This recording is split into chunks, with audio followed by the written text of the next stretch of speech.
Olá, meu querido telespectador. Estou aqui comendo uma pipoca enquanto Vossa Senhoria está estudando o assunto de derrame pleural. Hoje está revisando e agora você vai revisar com Alecinho no quadro MDT, Monitoria de Tudo. Um quadro extremamente prepotente, mas que eu criei para tentar me estimular aí a estudar, tá? Então, essa é a primeira e provável última vez que eu vejo esse assunto. Então vou dar meu máximo aqui para fazê-los compreender, enquanto me delicio com essa pipoca incrível, certo? O assunto sobre derrame pleural. Vamos lá, sem mais delongas, vou começar com um caso clínico aí. Paciente de 27 anos, a idade não é tão importante. Tosse improdutiva, importante. Febre, importante. Dor pleurítica, importante. Basicamente, esses são os sintomas de derrame pleural. Só esses três, tá bom. Na verdade, eu adicionaria o quê? Dispneia, certo? Dispneia. Febre pode acontecer às vezes, mas não é sempre. E aí? No exame físico. Massa e redução do murmúrio vesicular, perfeito. Certo? Fez toracocentese, então ele já viu o derrame pleural aqui no examezinho. Beleza? Viu aqui obliteração do seu coxofrênico, certo? Viu um líquido citrino, beleza? Que a gente vai ver depois o que significa. A DHL deu 670, provavelmente um exudato, né? Uma parte importante aí desse estudo é saber a diferença de exudato e transudato. 12 mil células, ou seja, a gente tem um líquido extremamente inflamatório com muita célula, beleza? O que? 86% de linfócitos, extremamente importante, certo? 86%. E além disso aqui, as células mesoteliais, que estão o quê? Reduzidas. Aqui a gente pode pensar muito em tuberculose, beleza? Dá para pensar muito em tuberculose aqui. Linfócitos, redução de células mesoteliais, DHL alto. Só falta a voada aqui para fechar o diagnóstico. Não dá para ser pneumonia, a gente vai descobrir isso aqui aos poucos, beleza? Mas a primeira parte é a gente entender o blá blá blá inicial, certo? E aí, eu lhe pergunto, o que é a nossa queridíssima pleura, beleza? A nossa queridíssima pleura nada mais é do que um conjunto de dois tecidos. Um tecido conjuntivo, beleza? Embaixo de um tecido mesotelial, certo? Um mesotélio. Mesotélio que nada mais é do que um conjunto de células pavimentosas, beleza? Que cobrem aí essas cavidades internas. E aí eu destaco que a pleura nada mais é do que mesotélio e tecido conjuntivo. Ela é essa camada de tecido que vai envolver os pulmões, certo? Formando, portanto, a pleura visceral. E vai envolver também a parede torácica, o mediastino, a cúpula diafragmática que está voltada para o tórax. Vai envolver também alguma coisa aí que eu estou esquecendo. Mas todas as estruturas adjacentes para formar a pleura parietal, beleza? Parede lateral mediastina, cúpula diafragmática, face interna na caixa torácica, exatamente. E aí no meio a gente vai ter o famoso espaço pleural. Ou seja, entre a pleura parietal e a pleura visceral, pleura é foda, né? É o que a gente chama aqui de o quê? De espaço pleural, beleza? Aí a gente foi lá e viu o espaço pleural, não? Esse ambiente aqui lindíssimo que tem o quê? O líquido pleural.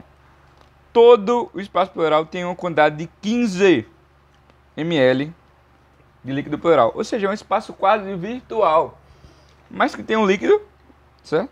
Que vai garantir o quê? Uma redução do atrito durante a inspiração. Então vai evitar que essas duas bichinhas aqui fiquem o quê?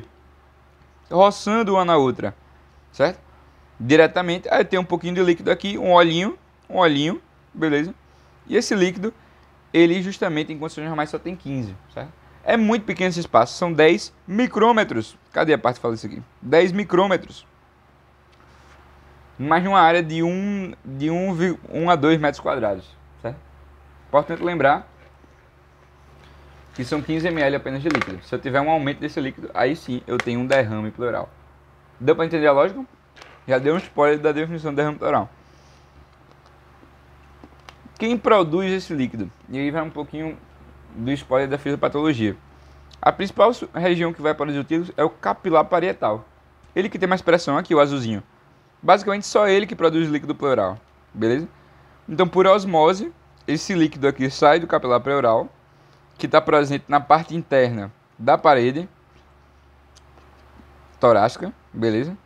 Ou da pleura parietal. E esse capilar ele vai lá e libera esse líquido, esse plasma, para o ambiente do líquido pleural, beleza? Aqui vai junto também algumas proteínas, gordura, algumas substâncias aqui importantes, né? Presentes nesse espaço. Não sei de onde parei, fui atender a porta. Mas é assim, o improviso se faz, ok? Então vamos brincar. Então, chuto que eu estava falando dessas setinhas aqui, né? Então vamos voltar aqui. Então, os capilares parietais vão contribuir trazendo líquido para o espaço pleural, certo? Mas é simplesmente só a parte parietal em grande parte, né? A parte visceral não produz tanto, não. Olha que interessante, né? Você não tem uma força tão grande nesse sentido, hidrostática. Então, pressão hidrostática para cá, pressão hidrostática para cá, beleza? É basicamente isso. O espaço visceral ele contribui muito mais, o capilar visceral contribui muito mais com a drenagem do que com a produção. Quem produz basicamente capilar parietal, beleza? Há justamente uma pressão colodosmótica nesse sentido, né? Você que estudou lá bem o P1 vai lembrar o que é a pressão colodosmótica, concentração de proteína no meio intracapilar, vai atrair por osmose aí o líquido no ambiente menos concentrado em proteína para um ambiente mais concentrado em proteína, a lógica é essa. Mesma coisa para fora do espaço pleural quando a gente tem os capilares pulmonares aqui. Então, para onde tem capilar, a pressão colodosmótica está puxando. Obviamente, a gente não faz esse caminho aqui, apesar dele existir, né? Que é a pressão hidrostática desse meio empurrando para cá, só que ele não é tão influente. Então, não falamos disso. Outro ponto importante, os estômatos linfáticos, assim como os vasos linfáticos de interstício. Eles vão servir para quê? Eles vão colher o líquido do espaço pleural. Então, existe aberturas no meio do mesotélio para colher o líquido que vem daqui, certo? Então essa é a parte importante. Assim como para colher o líquido que está no interstício, beleza? Deu para entender essa lógica? Então isso gera uma filtração, certo? Que vai aí numa lógica de 0,1 ml por quilograma por hora que é produzido e drenado essa mesma quantidade, beleza? Isso aqui, esse 1 mg por quilograma por hora, não precisa saber, mas justamente por conta desse contraste entre a pressão hidrostática parietal e da pressão hidrostática pressão hidrostática pressão hidrostática aqui com a pressão colodosmótica do plasma parietal, beleza? Aí vai gerar esse caminho. Essa é a lógica. Deu para entender? Esse é o fluxo de ultrafiltração. Show de bola. A gente falou tal. Essa é a lógica, beleza? Então, o derrame pleural vai ser justamente o que? O acúmulo de líquido no espaço pleural. Se o espaço pleural é o espaço entre as duas pleuras, se a gente tem justamente líquido acumulado nessa região, a gente vai ter o que a gente chama de derrame pleural. O que significa ter um derrame pleural? Quer dizer que você justamente tem uma doença individualizada, né? O indivíduo está lá com derrame pleural. Pronto, acabou o diagnóstico, vamos tratar o derrame pleural e resolvido o problema. Claro que não, certo? O derrame pleural pode ser uma doença pleural primária? Pode, mas ele também pode ser uma doença sistêmica com uma manifestação pleural. O melhor exemplo que a gente não vai parar de falar daqui para frente é a ICC, insuficiência cardíaca congestiva. Ela acumula justamente por conta de uma congestão venosa, né? Justamente aí pela insuficiência cardíaca em grande parte esquerda, a gente não está o quê? Não está permitindo, peço perdão, pela justamente incapacidade de drenagem das vênulas dos capilares sanguíneos, certo? Eles não vão conseguir drenar o líquido do ambiente do espaço pleural. E o resultado vai ser o quê? Além de aumentar a pressão hidrostática dos capilares pleurais, né? Dos capilares pleurais. Então a ICC vai gerar por conta disso. E isso gera uma manifestação pleural da doença, que é justamente isso aí. Assim como, por exemplo, a gente citaria o que a gente chama de síndrome nefrótica. A gente tem uma diminuição da quantidade de proteína que está presente no sangue, o resultado é a diminuição da pressão colodosmótica. O que é que vai acontecer? Vai ter pouca redrenagem, acúmulo no espaço pleural, beleza? Essa drenagem aqui não acontece, certo? A lógica é essa. Então não me venha dizer que o nosso queridíssimo, decide mais aqui, que o nosso queridíssimo derrame pleural, ele vai justamente aí se caracterizar por ser uma doença individualizada. Ele é manifestação de doença. Seja uma doença na pleura, seja uma doença extrapleura. Um exemplo de uma doença pleural é o que a gente chama de tuberculose pleural, né? Tuberculose que ela pode ser pulmonar, ela pode ser disseminar, pode ser ganglionar, pode ser articular. Existem vários tipos de tuberculose. A tuberculose ela pode ser pleural. Isso gera, portanto, a doença pleural primária. Mas pode ser derivada de outras doenças, inclusive fora do ambiente do pulmão. A gente está falando da ICC, a gente está falando da síndrome nefrótica, a gente está falando da hiperidratação, da cirrose hepática, sarcodose, colagenose. Estamos falando de diálise peritoneal, estamos falando de asbestose, estamos falando de atelectasia, estamos falando de embolia pulmonar, ou seja, uma diversa gama de etiologia. A gente vai ter um quadro cheio das etiologias, muita coisa, beleza? Cada um com sua lógica. Aí é uma manifestação de várias doenças. Então a gente entendeu a definição do derrame pleural. Qual é a principal manifestação radiológica do derrame pleural? A obliteração do seu claustrofrênico. Beleza? A gente vai falar disso aí, que nada mais é do que justamente a visão radiológica do recesso claustrofrênico. Beleza? O que é importante a gente destacar? A gente só vai conseguir ver aí no exame de imagem o derrame pleural quando a gente tiver, principalmente em AP, uma quantidade de líquido suficiente. Geralmente é necessário no mínimo aí uns 300 ml até 500 ml para poder a gente conseguir ver no anteroposterior, e vai mudar justamente na criança a depender do tamanho do hemetórax, certo? Mas a lógica é basicamente essa. Então a gente entendeu a definição de derrame pleural e a gente já entendeu um pouquinho da fisiopatologia, mas vamos reforçar esse entendimento. Então, os 15 ml eles estão sempre se movimentando com o objetivo de quê? De garantir o pouco atrito do pulmão durante um processo inspiratório e expiratório. A lógica é essa. O que acontece? Os capilares perietrais eles vão fazer o quê? Eles vão estar abaixo da parede torácica, garantindo a produção do líquido pleural, enquanto as vênulas e os estomas linfáticos eles estão garantindo o quê? A drenagem, assim como os capilares da pleura parietal, da pleura visceral. Então, como a gente viu, os capilares pulmonares presentes na pleura parietal, eles mais drenam do que eles são responsáveis exatamente por produzir. A lógica é essa. Por quê? Porque eles têm menos pressão, certo? Esse da pleura parietal, sabe de onde ele está vindo? Diretamente dela. Como é o nome dela? Está vindo diretamente da aorta, beleza? Então a pressão dele é muito maior do que a pressão do capilar visceral, certo? Que está vindo em grande parte não da aorta, está vindo o quê? Do tronco pulmonar, beleza? Então a pressão dele é um pouquinho menor, como a gente sabe fisiologicamente, do que a vinda diretamente da aorta, até porque se não o fosse, a gente não faria o quê? O caminhozinho da pulmonar até a direção da aorta, beleza? Que mais? Então a pleura parietal coloca líquido para dentro, certo? Porque ela tem uma circulação com pressão maior, beleza? Aí tá dizendo aqui que é 18 mm de mercúrio, ninguém precisa saber disso. E aí a gente vai ter justamente essa produção. Aí vamos falar dos estomas linfáticos, né? Os estomas linfáticos, eles vão ser os grandes responsáveis pela essa drenagem e eles vão basicamente beber o líquido. Eles estão com o objetivo único exclusivo de beber o líquido. Eles vão drenar lá para o ducto torácico, certo? O que é importante a gente entender? Que essa drenagem ela não vai vir só com água, não só com plasma. Vai vir também com proteína, certo? E em grande parte é importante destacar que essa mesma via ela vai junto com os linfáticos o quê? Com os linfáticos que vêm lá do abdômen. E esses aqui estão cheios de quê? De gordura.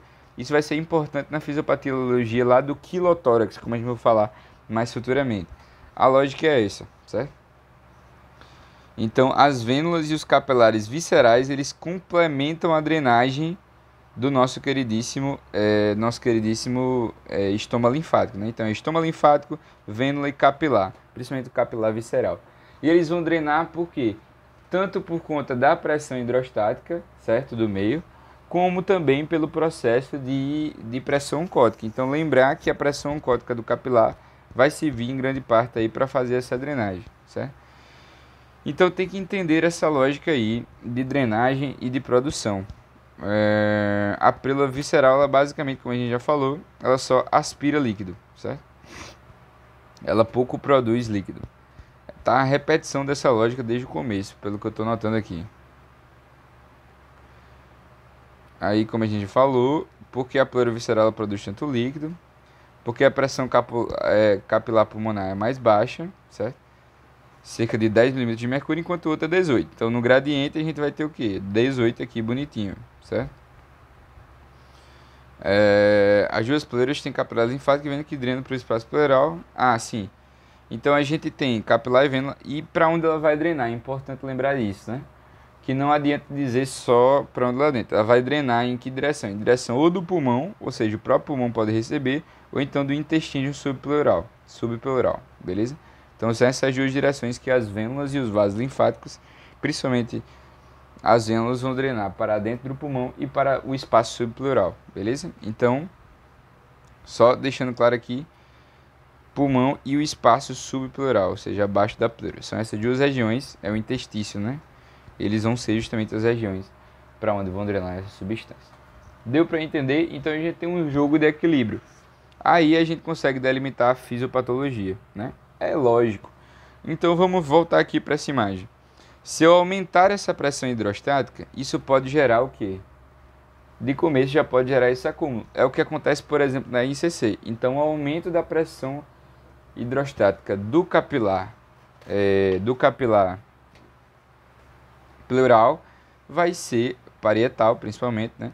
Vai ser o responsável por uma das causas de derrame pleural. Isso acontece, por exemplo, na ICC. Então, em ICC a gente tem um aumento no aumento da pressão arterial pulmonar, hipertensão arterial pulmonar. Tudo isso pode gerar esse problema, beleza? Então, são eventos importantes que vão gerar isso aqui. Qual outra lógica? Se eu aumento essa permeabilidade, então a permeabilidade vai acontecer aqui. Se eu aumentar a permeabilidade, aqui no caso, né? Se eu aumentar a permeabilidade do meu capilar, beleza? Isso vai acontecer, por exemplo, nas infecções. Isso vai acontecer nas neoplasias. Isso vai acontecer em doenças autoimunes. Ou seja, tudo que tem um processo inflamatório, que vai se caracterizar pelo aumento do vaso e também pelo aumento da permeabilidade. Então a gente está lidando aqui com doenças inflamatórias em grande parte. E estamos falando da tuberculose, estamos falando da pneumonia, estamos falando de doenças virais, estamos falando de doenças parasitárias, de doenças fúngicas, estamos falando de neoplasias, como por exemplo o câncer de mama, o câncer de pulmão. Estamos falando de doenças autoimunes como artrite reumatoide, como lúpus eritematoso sistêmico. Então essa é a lógica que a gente quer trazer aqui. O que mais? O que é que pode alterar? É esse caminho de volta aqui. Esse caminho de volta ele depende de outra coisa desse capilar aqui, que é a pressão oncótica, né? Assim como esse caminho aqui. Então a diminuição da pressão oncótica também vai gerar esse problema. Como é que eu faço isso? Eu tenho que diminuir a proteína intracapilar. Eu vou fazer isso através de uma síndrome nefrótica. Eu vou fazer isso através de uma hipoalbuminemia. Eu vou fazer isso através de uma cirrose hepática, beleza? Vou fazer tudo isso, até de uma desnutrição, isso pode ter origem justamente pela diminuição da pressão oncótica, certo? Mas a gente já falou demais desse bichinho aqui, beleza? Vamos falar agora desse bichinho aqui. Toda vez que você tem uma redução do quê? Da drenagem linfática. Então, se reduzir a drenagem linfática, pode acontecer por uma obstrução ou um trauma do ducto torácico, né? A gente lembra que os nossos queridíssimos linfáticos aqui da parede, que inclusive formam linfomas, os estomas linfáticos, eles vão drenar para o ducto torácico.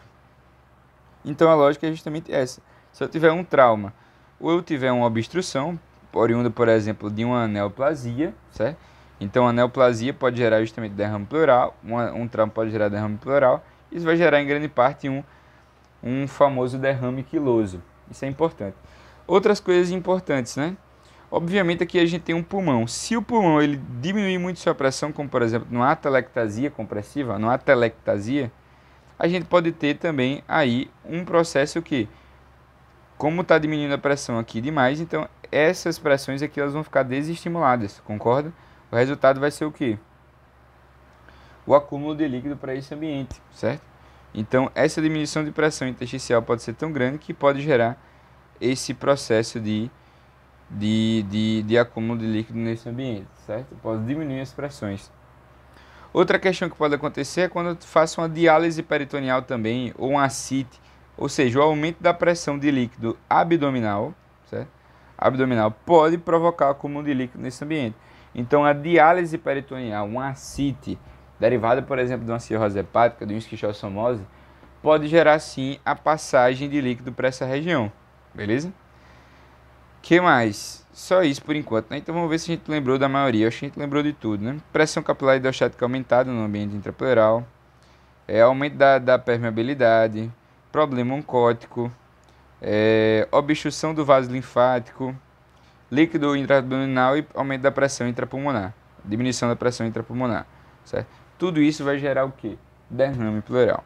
Então, a alteração são nessa lógicazinha, né? A taxa de filtração para a membrana capilar. Tudo aqui que tiver alterado, por exemplo, taxa de filtração da membrana capilar, a gente está falando de permeabilidade. Coeficiente de filtração, a gente está falando de permeabilidade. Pressão hidrostática capilar, a gente já falou. Intersticial, a gente já falou, certo? Pressão oncótica também a gente já falou. Então, a lógica é justamente essa.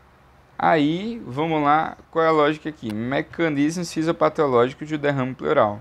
Então, uma divisão muito importante é a gente saber se esse derrame pleural é um transudato ou um exudato.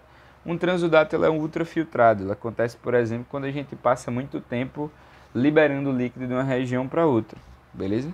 Então, o derrame pleural ele pode ser transudato. Ele pode ser exudato quando ele é rico em proteínas, certo? E a lógica é justamente o quê? Quando é um processo infeccioso, um processo inflamatório, um processo celular. A gente tem recrutamento de célula para o ambiente desse derrame. Se é um processo lento, às vezes pouco dolorante e muitas vezes sintomático, é um transudato. Então, qual mecanismos destes vão estar presentes mais no transudato, né?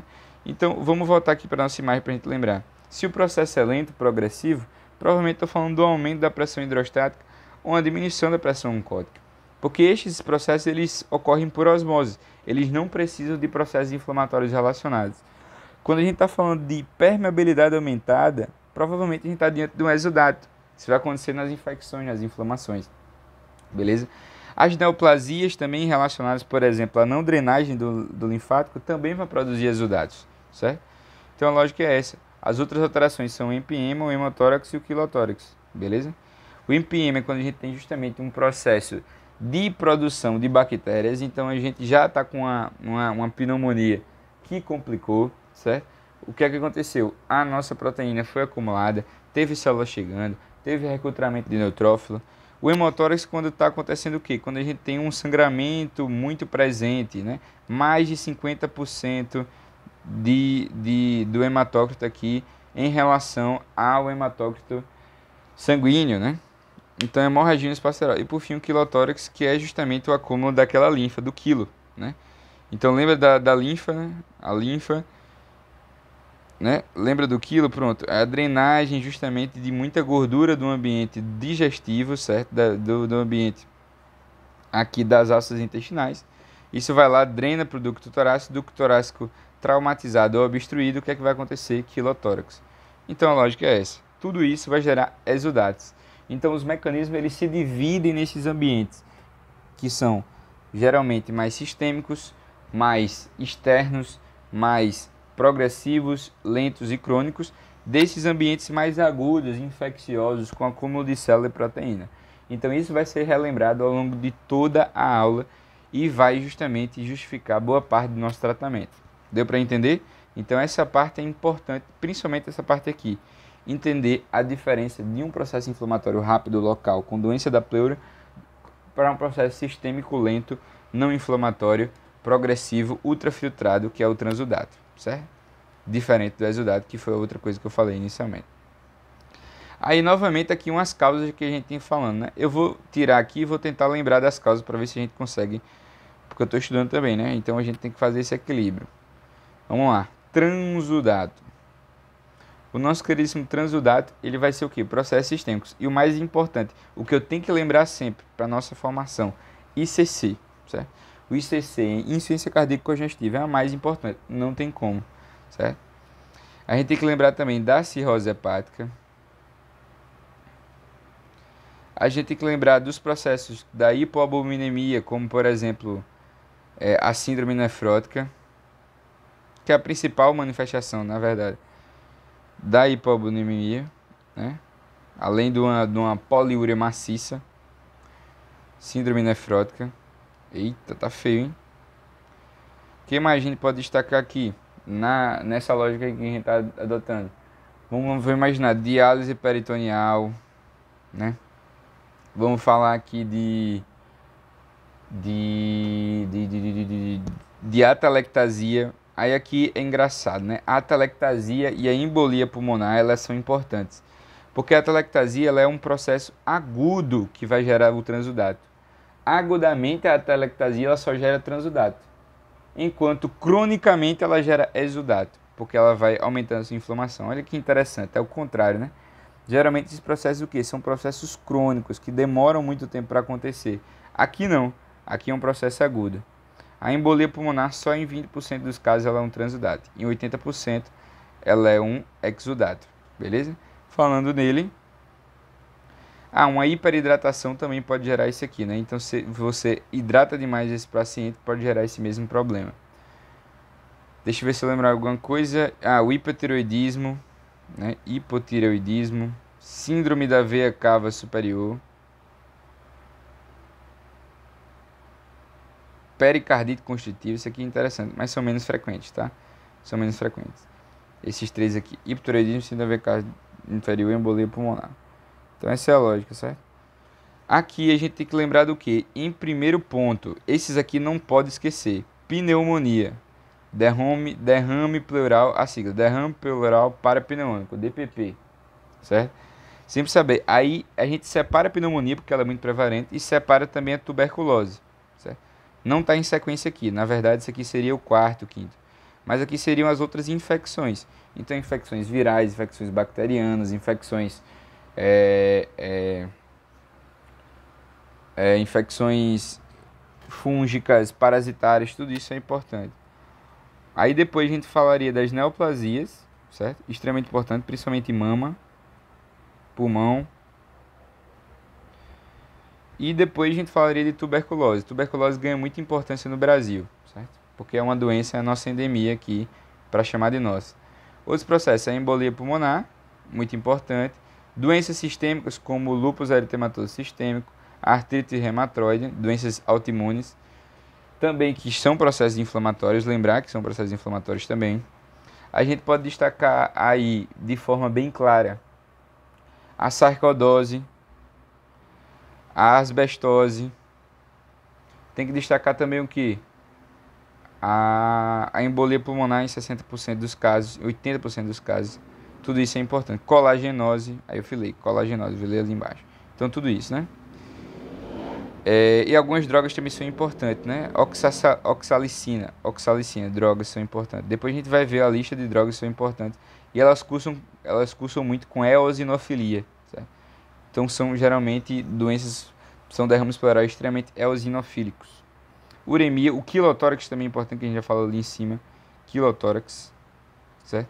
Aí tem essas outras causas aqui que às vezes fica difícil. Síndrome de Meigs, uremia.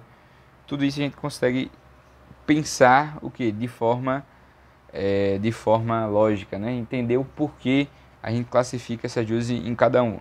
Então se é um processo que gera neutrofilia, que gera linfocitose, que gera monocitose, tudo isso é importante, certo?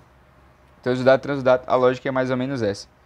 E agora vamos falar das manifestações clínicas. O que é importante em relação à manifestação clínica?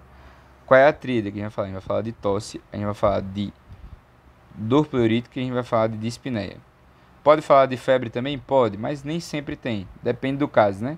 Febre vai acontecer em alguns casos, então nem sempre tem, é mais ou menos, beleza? Tosse, dispneia e dor pleurítica, beleza? Então já caracterizando essa dor, como é a nossa dor do paciente? Não, antes disso, pode ser simplesmente assintomático. Quando é que o paciente ele vai ser assintomático? O paciente ele vai ser assintomático quando ele tiver, geralmente, um processo de formação de derrame pleural lento e em pequeno volume, certo? Então, se eu tiver um paciente com ICC, grande chance desse nosso paciente ele não ter sintomas, beleza? Porque é um processo lento de produção de derrame pleural. não aconteceu de forma instantânea. Não temos uma inflamação da pleura. A gente está acontecendo um processo por osmose. O meu pulmão, ele não subitamente produziu. Dor, certo? Dor é um sinal de inflamação da pleura. É um sinal que a pleura está inflamada, está dolorosa. Quer dizer que está acontecendo o quê? Um processo inflamatório, rápido, com grande volume. Então a lógica é essa. Ah, mas eu posso ter um ICC que vai dar sintomas. É claro. Ah, eu posso ter uma infecção que não dê sintomas. É claro também que não pode ter. Mas o mais provável é isso. A gente tem que pensar nesse sentido, porque é o que mais acontece na lógica. Então sempre pensar nesses sintomas: dor, tosse e dispneia. Vai pensar em febre, como eu já disse. Febre acontece em alguns momentos, mas nem sempre. Beleza? Então, já que a gente tem essa lógica, a gente pode dizer que geralmente os assintomáticos são transudados. E geralmente os exudados, eles são sintomáticos. Beleza? Quer dizer que tem uma inflamação. A dor é um sinal objetivo de doença pleural. Então quer dizer que está tendo uma doença primária pleural. Beleza? Isso é importante. Ou próxima que está gerando derrame pleural. Então é isso que a gente tem que compreender, certo? Entendemos um pouco da dor, né? A dor, ela é o quê? A dor, ela é geralmente uma dor intensa, empontada, ventilatória dependente. O que é que a gente chama disso? Dor pleurítica. A dor pleurítica, comuns aí, adivinha, nas síndromes pleurais, ela vai acontecer quando eu tenho justamente o comprometimento do nosso queridíssimo pulmão. Então imagina o pulmão expandindo toda vez com derrame. Isso gera uma dor focalizada, focal, principalmente quando eu estou num processo de pleurite, né? Então nessa fase inicial em que eu tenho inflamação das nossas queridíssimas pleuras, essa pleuris que está inflamada, gerando atrito pleural, o resultado é uma dor ventilatória dependente quando a gente tem esse atrito, principalmente em bases, né? Se for na base, mais ainda, porque aí justamente o atrito é maior. Inclusive é lá onde a gente consegue ouvir no exame físico mais derrame pleural. Então a lógica é essa: dor intensa, dor empontada, ventilatória dependente, dor pleurítica, beleza? Comum aí, por exemplo, na própria pneumonia, síndrome consolidativa, não precisa ser sempre na pleura, certo? Nada na medicina é uma coisa só, então isso é extremamente importante. Outra coisa que eu tenho que destacar: a tosse e dispneia. Tosse e dispneia sempre vão evoluir da mesma lógica, no mesmo sentido. Enquanto houver um processo rápido e de grande volume, eu terei tosse e dispneia, certo? Então a frase dizia: quanto mais volume, mais rápido, maior a chance e mais rápido teremos o que? Dispneia, beleza? Então quanto mais chance, a maior chance vai ser justamente quando a gente tem aí um crescimento rápido da instalação rápida dessa dor. Inclusive, se eu drenar um volume muito grande fizer uma toracocentese de alívio, que a gente vai ver depois o que é, mas é tirar um pouquinho desse derrame, o resultado pode ser aparecimento de tosse e dispneia, porque eu expandi de maneira rápida. Então eu posso gerar, portanto, uma sintomatologia só pela reexpansão. Até um edema agudo de pulmão de reexpansão. Isso é bem interessante, certo? Mas entenda como é que isso aconteceu. O que é que aconteceu aqui? A minha dispneia, ela surgiu o quê? Ela surgiu porque aconteceu de maneira rápida a dor, certo? Como é que eu justifico a minha tosse? Porque ela é improdutiva. Minha tosse ela é improdutiva porque eu não estou gerando inflamação num brônquio ou num alvéolo, certo? Se eu não estou gerando essa inflamação, minha tosse não expectora. Mas eu tenho pneumonia. Então você vai ter expectoração, concorda comigo? Certo? Então a doença de base, ela vai ser justamente uma possível causa da tosse. Se eu só tiver um derrame pleural, minha tosse ela é o quê? Não produtiva. Se ela for produtiva, você suspeita de outro processo que está acontecendo ao mesmo tempo. Você vai pensar em pneumonia, você vai pensar em outras causas como neoplasias. Tudo isso pode gerar o quê? Pode gerar exudação. Exudação não, vai gerar expectoração. Minha tosse, ela interessantemente, ela vai se caracterizar pelo quê? Por ser explicada pela compressão da parede bônquica. Então pensa aqui, eu estou com derrame pleural, meu pulmão está totalmente atalactasiado, ele está bem diminuído, certo? Porque simplesmente, atalactasiado não, ele está diminuído, beleza? Está retraído, eu estou justamente provocando uma distensão / retração da minha parede brônquica, eu estou fazendo com que meu líquido ele fique preso, gerando tração sobre a minha estrutura pulmonar, certo? e estou deformando e comprimindo o parênquima. Comprimindo o parênquima e comprimindo o brônquio. Qual é o resultado? Obviamente eu vou ter tosse, certo? A tosse significa sempre que está tendo inflamação local? Não, certo? Inclusive está aqui, pode indicar inflamação da pleura? Pode, mas a inflamação não é obrigatória.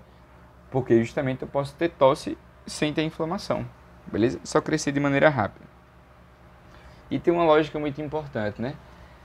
Presença de derrame significa o quê? Diminuição da ventilação. E isso está justificando a dispneia. A cada 100 ml, 66, eu diminuo justamente de expansibilidade pulmonar. Então eu consigo ventilar muito melhor quanto justamente eu tiro essas quantidades de líquido. É só justamente fazer uma proporção de 2/3. A lógica é justamente essa. E o que é que você vai fazer quando a gente tem justamente um volume muito grande, sintomático? A gente vai fazer uma toracocentese de alívio. Isso vai reduzir, vai diminuir a dispneia do meu paciente. Por que vai diminuir a dispneia do meu paciente? Porque eu estou dando mais volume pulmonar. E é por isso que eu digo que o paciente ele fica dispneico. Essa dispneia é justamente derivada de uma síndrome restritiva. Por quê? Porque eu estou atrapalhando completamente a minha capacidade ventilatória. Então, justificando a tosse, retração brônquica, retração do parênquima, beleza? Fecha acúmulo de líquido.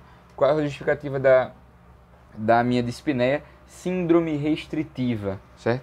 Eu não consigo expandir o meu parênquima, por isso que não é obstrutiva. Tá chegando ar, só não está expandindo, por isso que é uma síndrome restritiva. Importante destacar isso. Eu atrapalho totalmente minha dinâmica ventilatória do pulmão, beleza? Então, esse é o raciocínio que a gente vai trazer aqui. Outro ponto fundamental, né? A gente falou da pleurite. Quando a gente afasta uma pleura da outra, quando acumula líquido, às vezes a dor para, né? Então, continuo com dispneia, continuo com tosse, porque eu estou tracionando minha parede. Mas eu posso sumir com minha dor pleurítica. Outro ponto importante, trepopneia. Isso aqui tá a cara de semiologia, né? E já vai ficar mais. Porque a trepopneia ela é o quê? Ela é uma dispneia que acontece com decúbito. Imagina que eu tenho um derrame pleural localizado em uma área. Se o paciente ele deita sobre o derrame pleural, a dispneia vai diminuir, porque eu estou contendo a expansibilidade de um lado, que está doloroso, e o outro vai expandir em maior quantidade do que o lado que está comprometido. Se eu justamente volto para o lado que está sem o derrame pleural e deixo só minha região com o derrame pleural expandir, o paciente vai ter dificuldade ventilatória. Então ele tem uma dispneia relacionada a um decúbito lateral. O nome disso é trepopneia, ok? Então você que estudou bem semiologia vai lembrar disso aí. Se não estudou, vai lembrar também, porque você está tendo aula com o nosso queridíssimo Alessio. Alessio explica muito bem, certo? Aí, e mantenha a humildade sempre. Agora vamos falar do exame físico. Primeiramente, inspeção. Beleza? O que é a inspeção? Inspeção é olhar. O que é que eu olho no exame físico do meu sistema respiratório? Qual o primeiro passo? Ver se está tendo expansibilidade normal. Então, isso aí também serve para palpação. Ainda vai ter diminuição da expansibilidade do lado comprometido. Geralmente, no lateral, a gente tem assimetria na expansão torácica. Na palpação, o que a gente vai encontrar? A gente tem que ver expansibilidade e frêmito. O frêmito tóraco-vocal, obviamente, vai estar diminuído. Eu estou aumentando o tamanho da distância para a região do parênquima. Outra coisa importante que não está só no respiratório, desvio do ictus, certo? O meu mediastino e toda a estrutura vai ser empurrada pelo derrame pleural. Enquanto a atelectasia puxa a traqueia, puxa mediastino, retrai as costelas, o derrame pleural faz o contrário. Ele empurra a traqueia, empurra o mediastino e justamente retrai o tamanho do pulmão. É assim que a gente diferencia radiograficamente o derrame pleural da atelectasia. Mas além disso, frêmito tóraco-vocal diminuído, expansibilidade diminuída. A lógica é essa. Inspeção, palpação, percussão. Obviamente a gente vai encontrar o que? Maciçez. Pode ter submaciçez? Pode. Quando a gente vai ter submaciçez? Quando a camada é muito pequena, né? Derrame ela é laminar.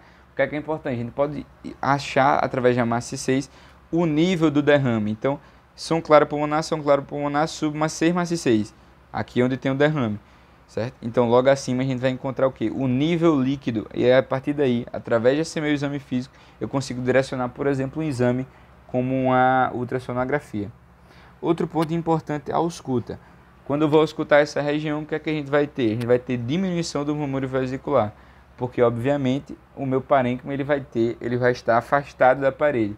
Então é óbvio que a gente vai ter essas características. E a gente pode encontrar também atrito pleural. Por que pode encontrar atrito pleural? Raciocínio, né? Eu estou comprometendo minhas pleuras, né? Eu estou justamente gerando um atrito importante por conta de uma inflamação dessa pleura. Então aí a gente pode encontrar essas estruturas. Podemos encontrar, por conta disso, uma alteração como um som brônquico, o som brônquico anormal, o famoso sopro tubário. Podemos, né? A respiração brônquica ela vai acontecer quando a gente tem, por exemplo, uma atelectasia subjacente, uma atelectasia compressiva. E isso vai gerar, portanto, uma respiração brônquica, né?